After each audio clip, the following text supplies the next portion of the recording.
और क्या करना होगा, और हमको उनसे ऐसे जुड़ना होगा कि हमको लगे हाँ हम उनके ही अंश हैं। वैसे तो हर इंसान भगवान का ही अंश होता है, लेकिन भगवान किसको अपना मानते हैं? भगवान उनको अपना मानते हैं जो सच में मन से अच्छे हों, विचारों से अच्छे हों। हम भी अगर हमारा कोई बच्चा, एक बच्चा कुछ गलत राह पे निकल जाए और एक बच्चा अच्छा हो, तो जब कोई पूछे कि ये आपका बच्चा है, तो हमको बताने में शर्म लगती है कि हम कैसे बताएं, ये बच्चा तो हमारा गलत राह पे जा चुका है। तो गायत्री माँ भी किसको पसंद करेंगी? गायत्री माँ भी उन्हीं बच्चों को पसंद करेंगी जो विचारों से, मन से, भावना से अच्छे होंगे। और गायत्री मन सर्वोत्तम है, सर्वश्रेष्ठ है।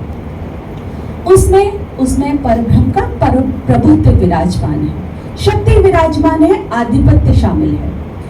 जगत जनी माँ के मंत्र में, जप में, ध्यान में, चिंतन मनन में सर्वव्याप्त है, सब कुछ उसमें छिपा हुआ है।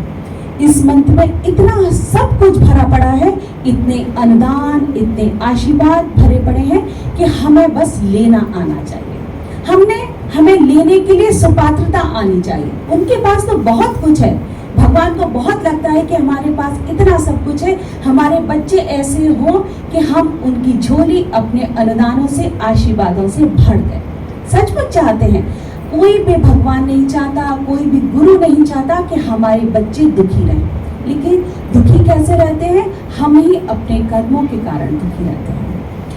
इसीलिए जितनी जरूरी साधना है, जितनी जरूरी उपासना है, आराधना है, उतनी ही जरूरी है, उतनी ही आवश्यक है विचारों की शुद्धि, विचारों की साधना, धर्मार्थ प्रयोजन में, कल्याण के कार्यों में अपनी भागीदारी सुनिश्चित करना। सिर्फ साधना ही नहीं, जैसे हमारी थाली में बहुत सारी चीजें होती हैं, दही भी होता है, अचार भी होती है, चटनी भी होती है, सब्जियां भी होती हैं, सबका अलग अलग काम होता है। दही हमारे शरीर को कुछ और फायदा करता है, रोटी से हमको कुछ और मिलता है, सब्जियों से कुछ और मिलता है। ऐसे ही सिर्फ साधना नहीं, साधना के साथ हमको और भी बहुत कुछ करना चाहिए। वो सब कुछ मिलके ही हम आध्यात्मिक यात्रा में आगे बढ़ सकते हैं। और क्या करना है? धर्मार्थ प्रयोजन के साथ साथ अंशदान, समयदान, सब कुछ में अपने को लगाना है।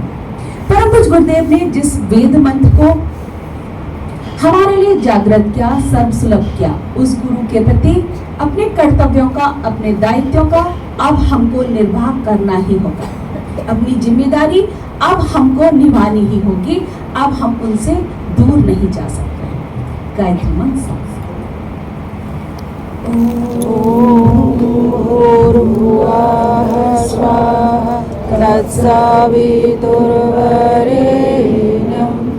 भर्गो देवस्य धीमहि धियो यो नः प्रचोदयात्।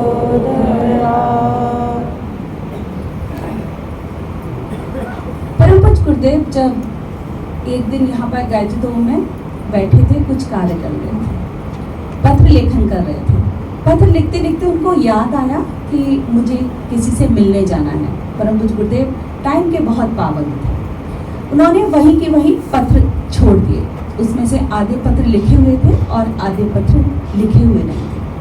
साथ में जो कार्यकर्ता भाई थे, उनसे गुरुजी ने कहा कि चलो बेटा कहीं चलना है, और उनको लेकर परम पूज्य गुरुदेव उस कमरे से बाहर निकल गए।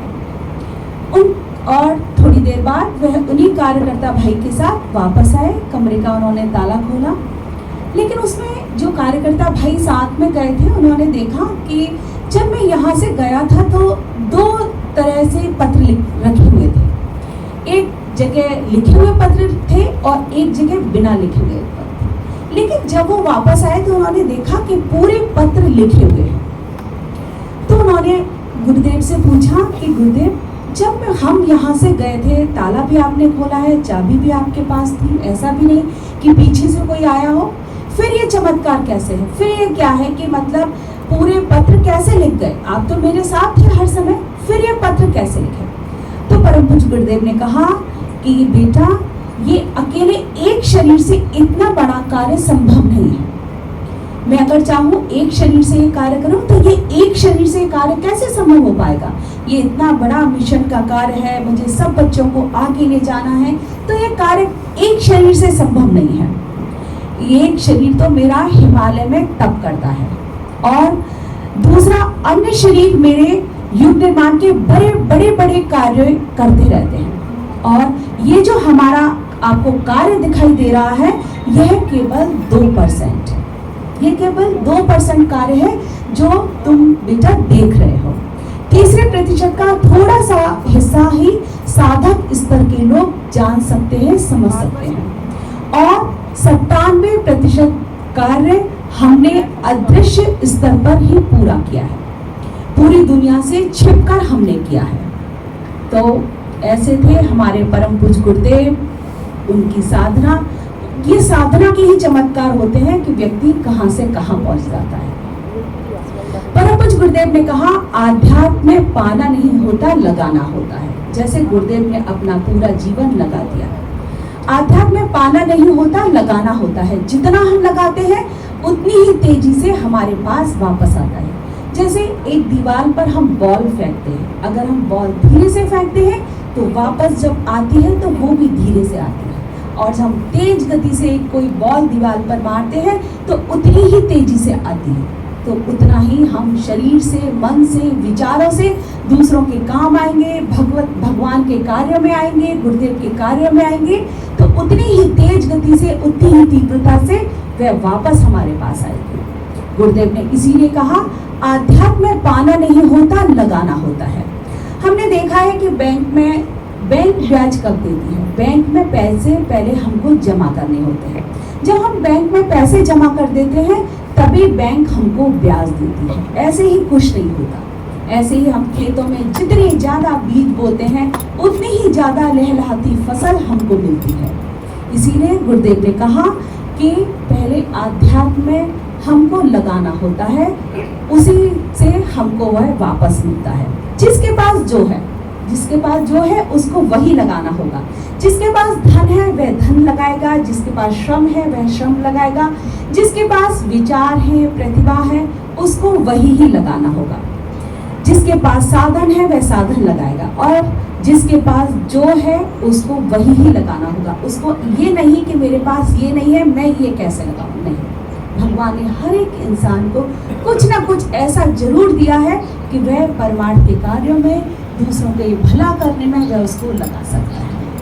व्यवसाय में जब हम पैसा लगाते हैं तो हमारा व्यवसाय खूब फलता फूलता है, और हम थोड़ा सा लगाते हैं तो थोड़ी सी हमको बचत मिलती है, हम ज्यादा लगाते हैं तो ज्यादा सारा होता है। जब हम परमात्मा को अपना सब कुछ सौंप देते हैं, न्यौछावर कर देते हैं, अपने अस्तित्व को, अपनी चेतना को, अपनी अंतरात्मा को, तो फिर उसके बाद हमारे माध्यम से, हमारी क्रियाओं के द्वारा, हमारी भावनाओं के द्वारा जो होता है वो विशेष होता है, विशिष्ट होता है। और इसी भावना से होता है, इसी विचार से होता है कि वह ईश्वर को समर्पित हो रहा है। हम ईश्वर को, उसको लगा रहे हैं, उस सर्वशक्तिमान को, हमको जो भी उसने हमको दिया है हम उसके कार्यों में लगा रहे हैं। जितना भी उन्होंने हमको दिया है, जो भी हमको दिया है, हम उनके कार्यों में उसको लगा रहे हैं। वह सब कुछ परमार्थ के कार्यों में, ईश्वर के कार्यों में हम उसको लगा रहे हैं। जितना भी दिया सब कुछ भगवान ने हमको दिया, तो हम रख के क्यों बैठे, उसको कंजूस पने से क्यों बैठे। हम उसको जितना बांटेंगे उतना ही वह फलता जाएगा, फूलता जाएगा। हमारा भविष्य, हमारा अंतःकरण शुद्ध और पवित्र होता जाएगा। फिर वही बात, हमारे पास अगर समय है तो समय के माध्यम से हम लगाएंगे, हमारे पास अगर साधन है तो हम साधन के माध्यम से लगाएंगे, और अगर हमारे पास धन है तो हम धन के माध्यम से लगाएंगे।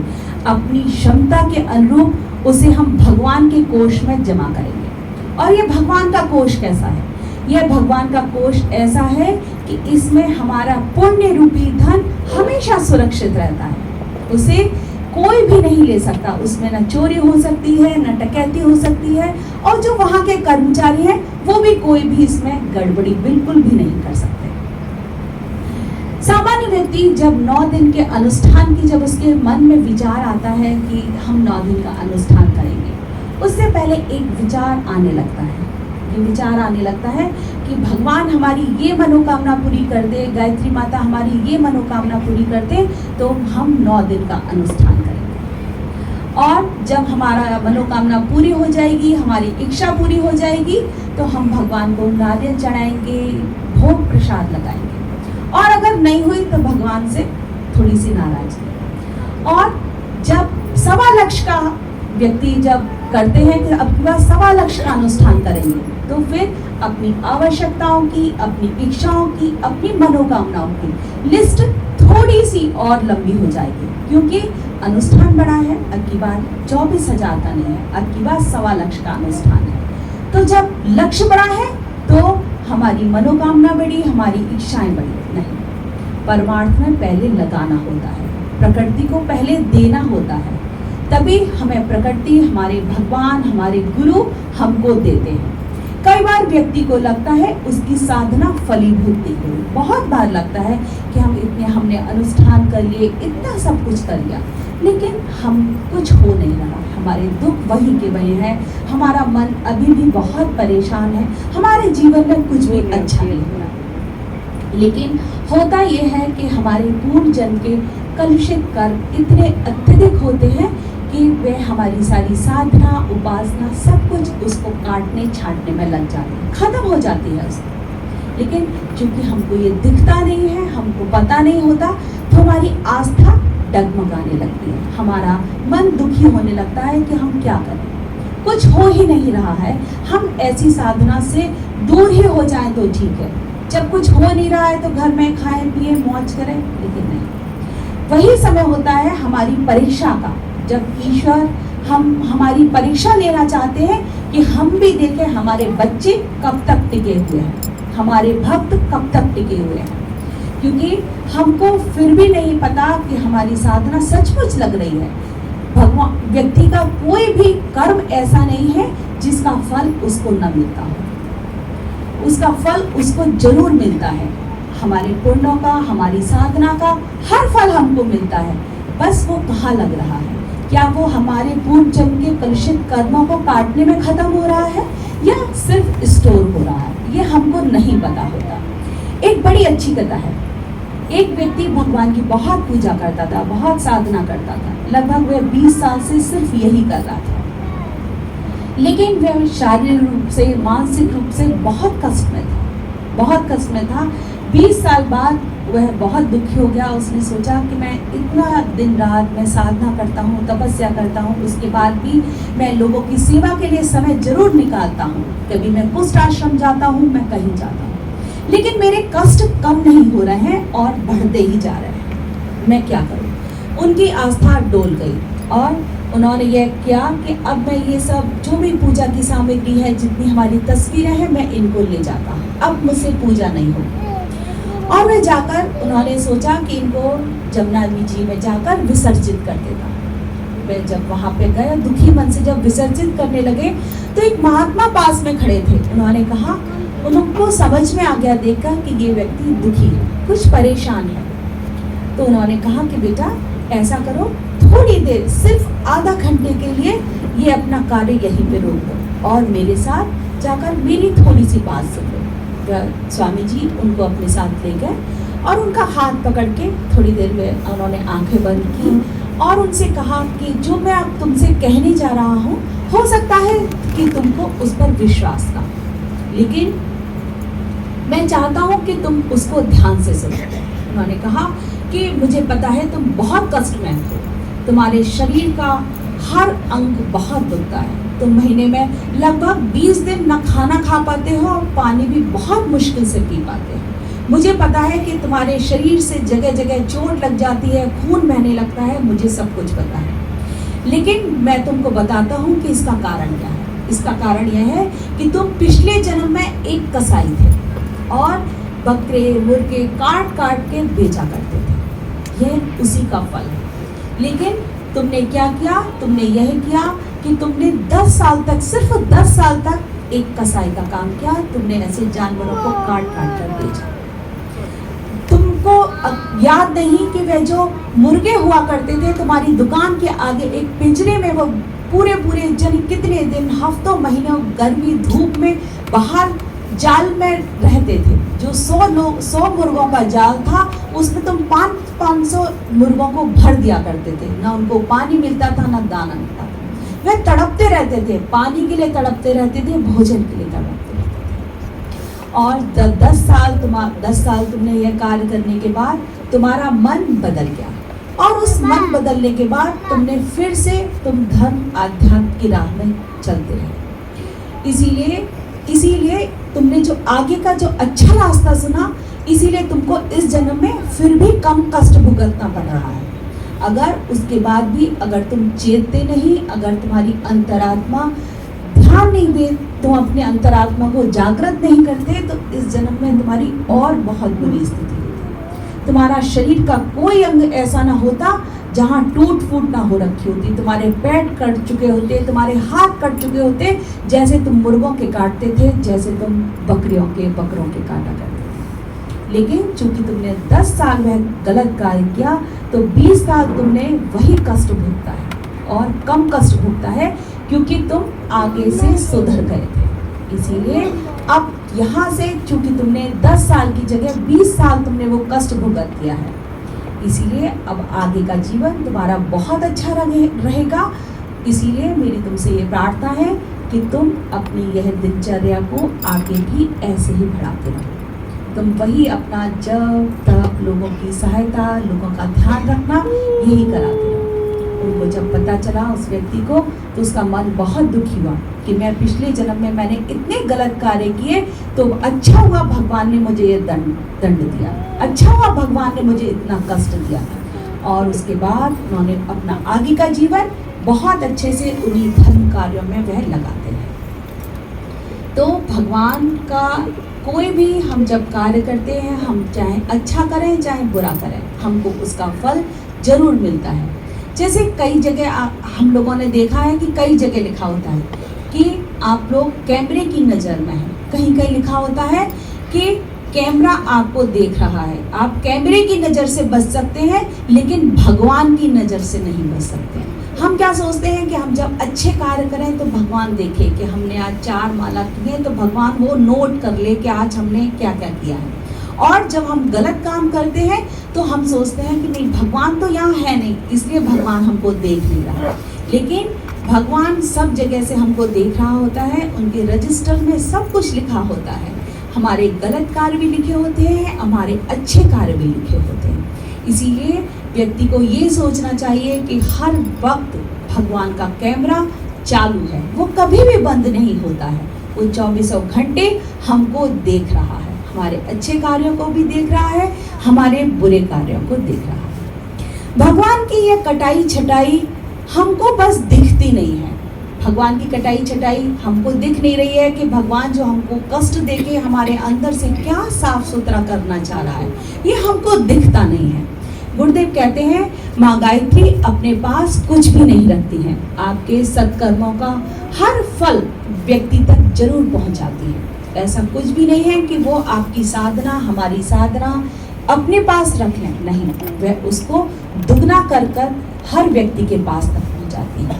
बस देखने के लिए हमें अपने गुरुदेव के जैसी आंखें चाहिए, और वह आंखें हमको कैसे मिलेंगी? वह आंखें हमको मिलेंगी गुरुदेव की तप की भट्टी में तप कर। उनकी तप की भट्टी में मिलकर ही हमको वो चक्षु मिलेंगे कि हम वह देख पाएंगे, और उस भट्टी के ताप से हम इतने निर्मल हो जाएंगे, इतने पवित्र हो जाएंगे, इतने निश्चल हो जाएंगे कि हमको सब कुछ साफ साफ दिखने लगेगा। और कैसा निर्मल निश्चल होना है? ऐसा निर्मल निश्चल होना है जैसे एक अबोध बालक होता है। एक अबोध बालक ऐसा होता है कि हर वक्त अपनी माँ के आगे पीछे घूमने वाला होता है, चाहे उसकी माँ उसको कितना डांट दे, चाहे 2-4 चांटे लगा दे, लेकिन बालक अपनी माँ के पीछे ही भगता रहता है, उसको हर वक्त अपनी माँ ही चाहिए। हमको ऐसा ही निर्मल निश्चल अबोध बालक बनना है, अपने गुरुदेव के आगे पीछे घूमने वाला, उनकी उंगली पकड़ के रखने वाला। चाहे हम कभी हमसे गलती हो जाए, लेकिन हम फिर भी क्या करेंगे? अपने गुरुदेव का हाथ नहीं छोड़ेंगे। और हमको क्या करना है?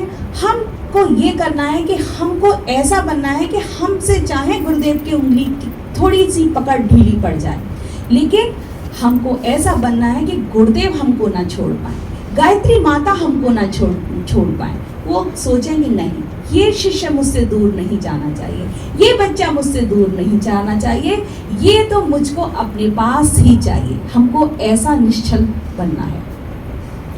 परम पूज्य गुरुदेव कहते हैं गायत्री मंत्र बंधनों से मुक्ति का मंत्र है। और बंधन कैसे? बंधन जन्म जन्मांतरों के बंधन, परलोक के बंधन। बंधन कुछ और नहीं, बंधन कुछ और नहीं है बल्कि हमारा मन ही हमारा सबसे बड़ा, सबसे मजबूत बंधन है। जिस बंधन को तोड़ने के लिए, जिस मन को साधने के लिए व्यक्ति को अपनी इच्छाओं, वासनाओं, कामनाओं, तृष्णाओं को साधना होगा। अगर ऐसा नहीं कर पाए तो संसार में बंद कर ही हमको रह जाना होता है। और इस बंधन से बाहर निकलने के लिए जीवन में सद्गुरु का होना बहुत आवश्यक है, बहुत जरूरी है। उनका मार्गदर्शन बहुत जरूरी है, उनकी प्रेरणाएं बहुत जरूरी है, बहुत जरूरी है उनका साथ, उनका मार्गदर्शन, उनका स्नेह, उनका आशीर्वाद भरा हुआ हमारे सर पर हाथ। एक दिन बड़ी अच्छी एक कथा है। एक दिन भगवान बुद्ध के पास, भगवान बुद्ध सब लोगों को प्रवचन दे रहे थे। तभी किसी ने पूछा कि तथागत, क्या आपके सत्संग सुनने वाले सभी लोगों का कल्याण हो जाता होगा? जितने लोग आते हैं सबका कल्याण हो जाता है क्या? सभी के दुख दूर हो जाते हैं? तो भगवान बुद्ध ने कहा कि ऐसा नहीं है कि सबके दुख दूर हो जाते हैं। तो उन्होंने कहा कि कुछ का होता है और कुछ का नहीं होता। तो शिष्य ने कहा, फिर आपके उपदेशों को सुनने के बाद भी सभी लोगों को क्या शांति मिल जाती है? भगवान बुद्ध ने फिर से कहा कि कुछ को मिल जाती है और कुछ को नहीं मिलती। उन्होंने कहा कि ऐसा क्यों? भगवान बुद्ध ने उनसे एक प्रश्न किया, व्यक्ति से, जो व्यक्ति भगवान बुद्ध से पूछ रहा था, उन्होंने उस व्यक्ति से एक प्रश्न किया और उससे पूछा कि अगर कोई व्यक्ति तुमसे राजमहल का कोई रास्ता पूछे और तुम उसको रास्ता बहुत अच्छे से समझा दो और उसकी समझ में भी आ जाए, लेकिन फिर भी अगर वह उस रास्ते पर न जाए और रास्ता भटक जाए, तो उसमें तुम्हारी क्या गलती है? इसीलिए हम सिर्फ सत्संग के माध्यम से, अपने प्रवचनों के माध्यम से सिर्फ हम लोगों को समझाते हैं कि आपको जाना कहाँ है, आपको करना कहाँ है, आपको जीवन में सुख शांति मिलेगी कैसे, आपके दुख दर्द दूर होंगे कैसे। सिर्फ हम लोगों को समझा सकते हैं, उपदेशों के माध्यम से उनको बता सकते हैं।